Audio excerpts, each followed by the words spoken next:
આપણો જ્ઞાન સત્ર આવી રહ્યો છે, ખ્યાલ છે?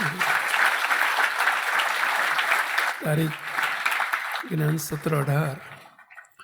તમામને વિનંતી છે 4 નવેમ્બર 24 સોમવાર કારતક સુદ 30થી દર વર્ષની જેમ 8 નવેમ્બર 5 દિવસનો આપણો જ્ઞાન સત્ર અત્યારથી જ એનું રજિસ્ટ્રેશન કરાવી દેજો. મુક્તો 5 દિવસ બધા કામ છોડીને, મુક્તો હરવા જવાનું, ફરવા જવાનું બધું છોડીને 5 દિવસ એટલે આપણે 12 મહિનાની બેટરી ચાર્જ કરવાનો સમય.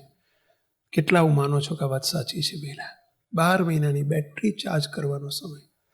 બધાને વિનંતી છે અત્યારથી જ એડજસ્ટ, એટલે અત્યારથી તારીખ આપવામાં આવે છે કે તમે એડજસ્ટ કરજો. બસ સવારથી સાંજ સુધી આપણે આમાંનો એક શબ્દ જવા નથી દેવો. ઘણા મુક્તો વિદેશથી પણ આવે છે. ગઈ સાલ લગભગ 200-250 મુક્તો વિદેશથી આવ્યા હતા. તો આ સાલ પણ ઘણા બધા ટિકિટો લઈ લીધી છે, આવવાના છે. પરંતુ અવશ્ય મુક્તો આપણે તો બધા ઇન્ડિયાના છીએ, ખાસ લાભ લેજો.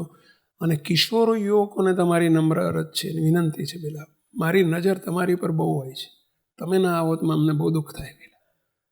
પેલા વડીલોને તો ઉંમર બરાબર, એટલે કે ઉંમરના લીધે ક્યાંક શરીર સારું હોય, ના હોય, નરસું હોય, ક્યાંક નાવાના બીજા ત્રીજા પ્રશ્નો હોય અને કદાચ ઘેર લઈને લાભ લે. પરંતુ તમે ઘેર લઈને લાભ રહો, યુવાનો કિશોરો, 1% યોગ્ય નથી. આપણી મુમુક્ષુતા પ્રગટી નથી, અને મુમુક્ષુઓ માટે જ છે. ખાલી સત્સંગ નથી. આ ખાલી સત્સંગ કથા વાર્તાને સાંભળીને આપણે છૂટા પડી જાવ એવું નથી. જ્ઞાન સત્ર એટલે સ્વચકાસણીનો પિરિયડ.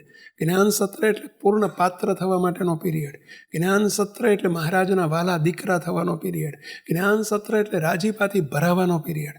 મુક્તો માટે અવશ્ય બધા લાભ લેજો. રજિસ્ટ્રેશન અત્યારથી કરાવજો એવી દરેકને વિનંતી. જય સ્વામિનારાયણ.